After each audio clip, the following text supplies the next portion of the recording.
We're happy to welcome Sage 300 customers to the special product tour of Sage Intacct.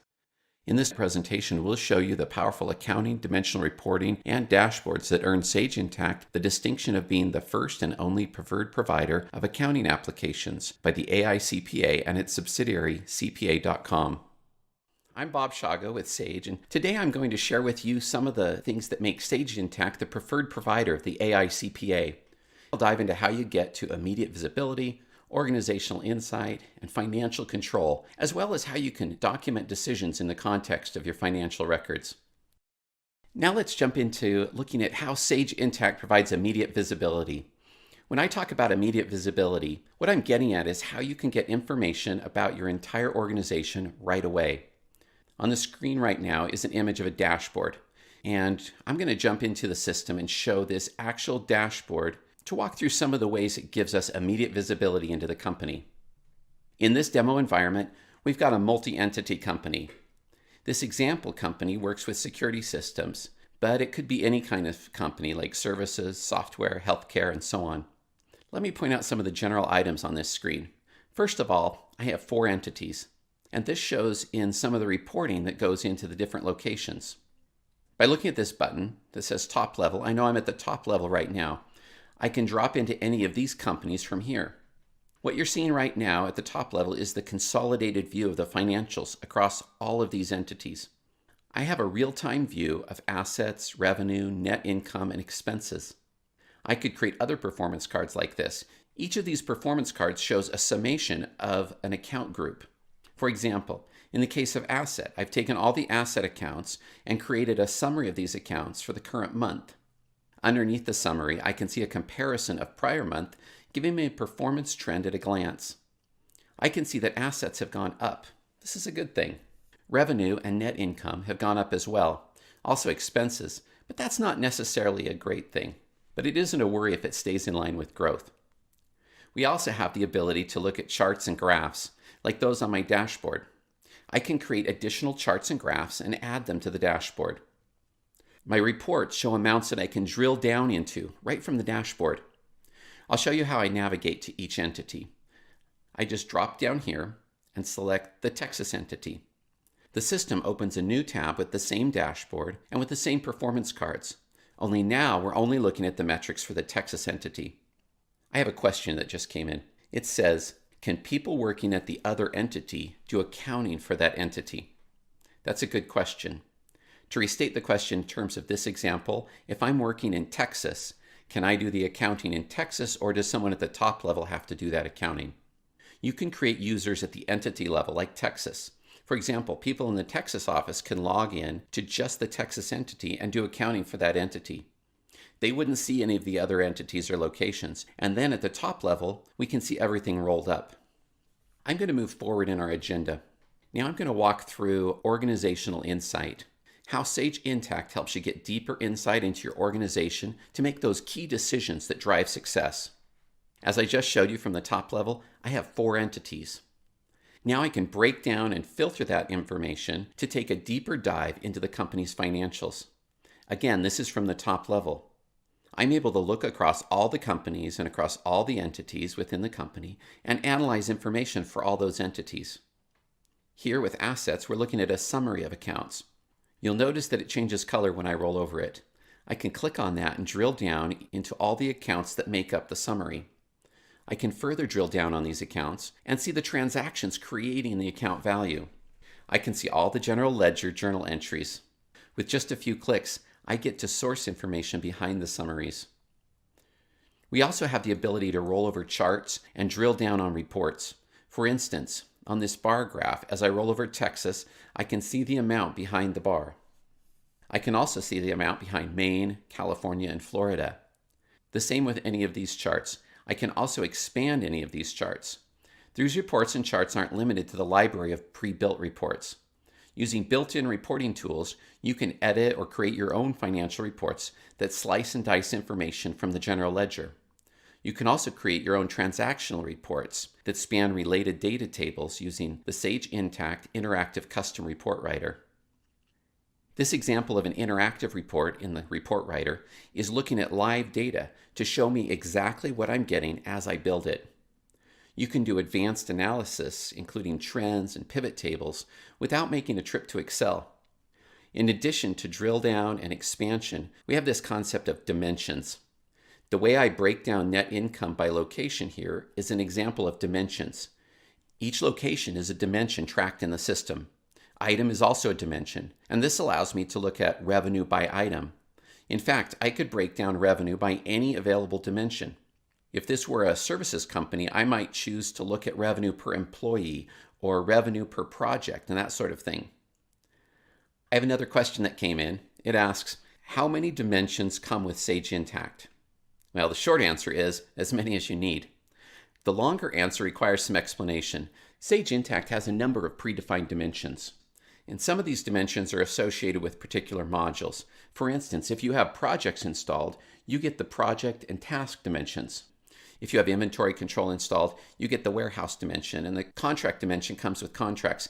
The other predefined dimensions are location, department, customer, vendor, item, employee, and class. Class is generally renamed and used to fit your specific business needs.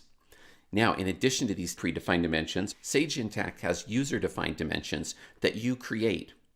So if you have an element that drives your business, you can define it as a custom dimension and then tag transactions with that dimension.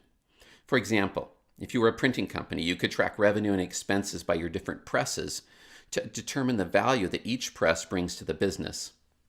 Nonprofit organizations often use user-defined dimensions to track grants and funds.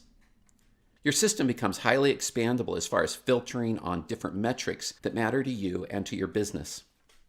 In addition to dimensions, another way we break down information is by statistical accounts. A statistical account keeps track of non-financial information, like headcount or floor space or hours. In this case, we have revenue per retail hour by location. Now, revenue per retail hour shows a calculation using a statistical account called retail hours and a financial account, revenue. The retail hours statistical account collects retail hours in Texas, Maine, California, and Florida, and then I break down the revenue for each location by the number of retail hours for the location to get an amount that we see when we roll over Texas. When we capture the operational information right inside the system, we're able to use it more robustly without turning to external spreadsheets. I have another question coming in.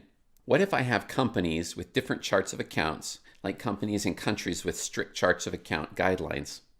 That's a nice segue. What I've shown you so far is a company where each entity has a shared chart of accounts.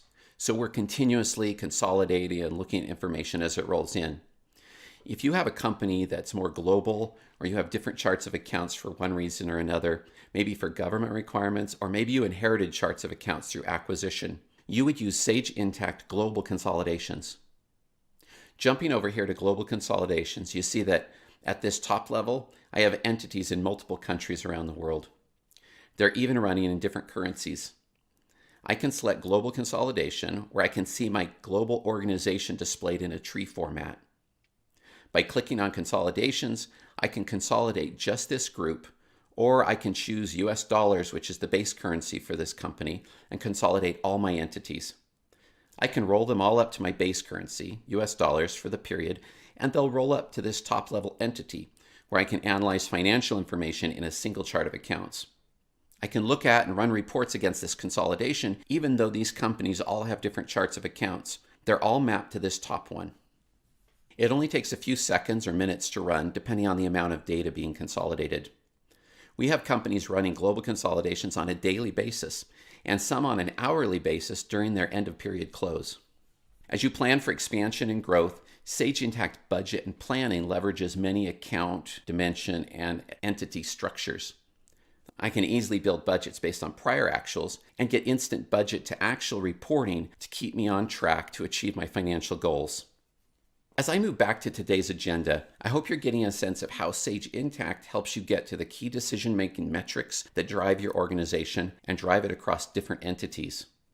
In this section on financial controls, I'm going to show you how Sage Intacct helps you maintain financial control in your organization. I'm going to walk through order entry and purchasing to demonstrate the different workflows and processes that are in place to keep you in control. A lot of financial control revolves around money coming into the company and going out of the company, the transactions. and most of our transactions happen at the entity level. I'm going to switch over to this tab for the Texas entity, then I'll jump over to order entry. This is the overview map. It shows us links to basic data or objects like customers, warehouse, product line, items, and so on. We also have our tasks and our workflow.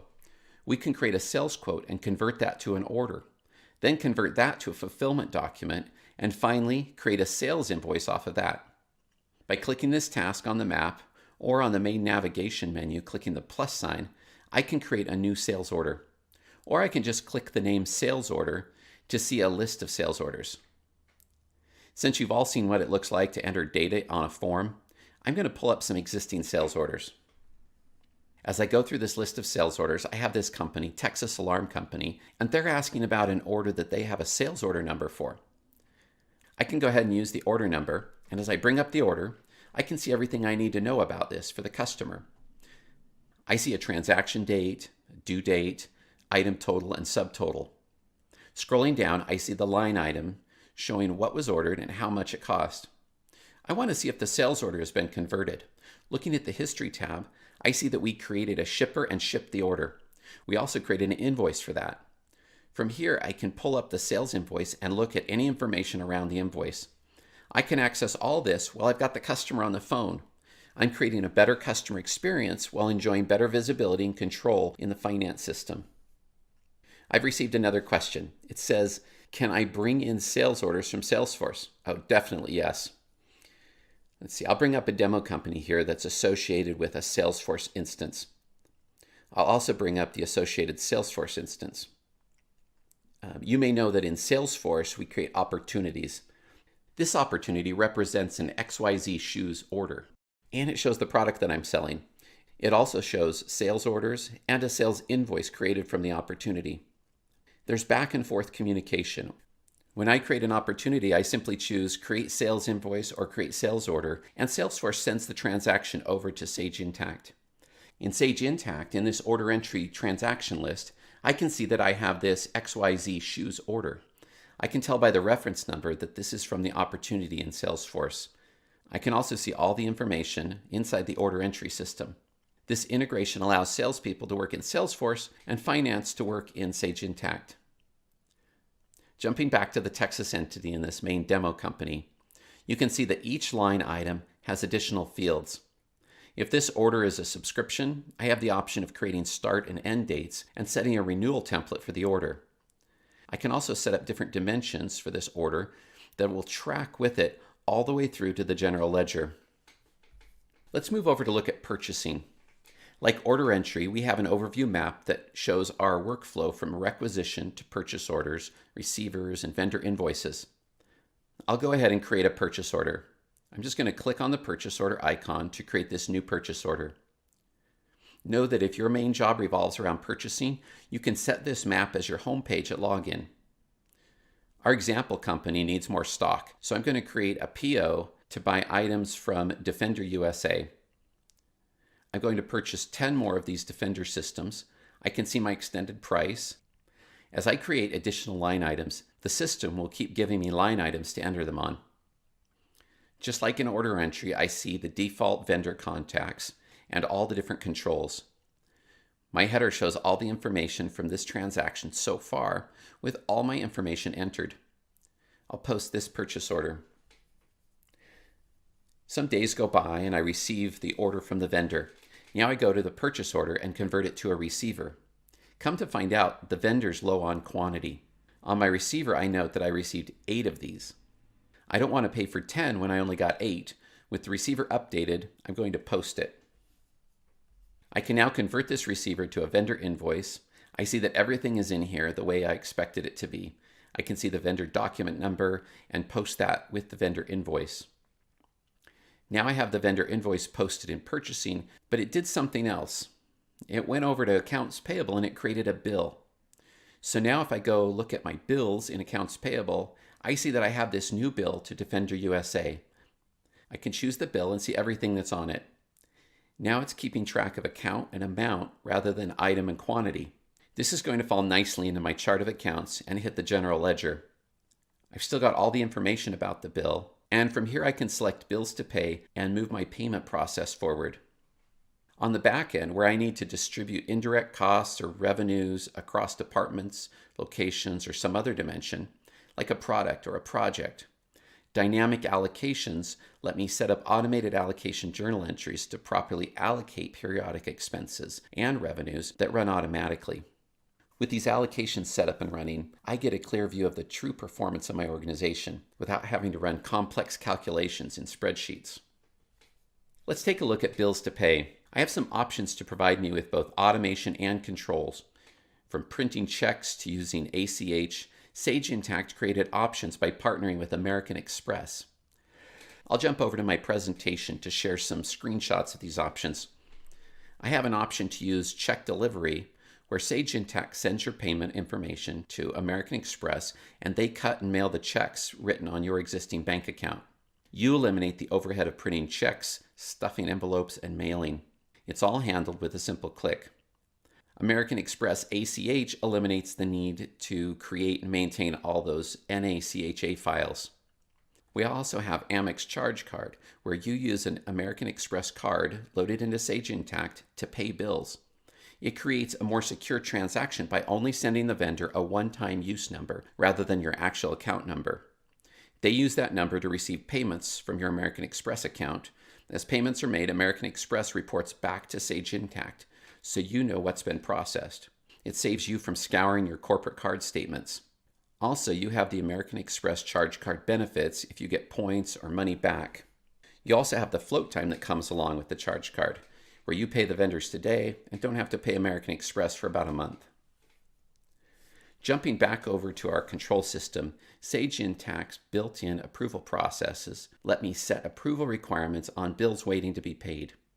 I can even set up approvals on a requisition before the purchase process gets too far down the road. Approval can be set by dollar amount, by department, or by individual approvers. You can choose to have one approver at a certain dollar amount and then 2 or 3 approvers at a higher dollar amount. Approval notices get sent out to the approvers automatically, and they can approve with a mobile device, and you're not left playing find the manager to get purchases approved. I have a question that came in on purchasing, or vendor rather. Are vendor payments only made from the top level? Well, the short answer is not necessarily. You can set things up that way. When you create a vendor or customer, you have the ability to use them across the organization or limit to certain entities. This could be useful in keeping a list of vendors or customers short at the local level by not having vendors or customers that don't apply to that entity. For example, you don't need folks in Bangor, Maine worrying about paying a plumber in Dallas, Texas. However, you can also create approvals that keep control at the top level. By controlling vendors from the top level in a multi-entity organization, you can better manage costs and vendor performance. Essentially, you can move from having purchase managers at each location doing their own thing to a controlled, budgeted procurement process at the top level. Let's look at one more area of visibility, knowing our actual cash position. With automated bank reconciliation connected to thousands of banks worldwide, we can reconcile daily and always know where our cash stands.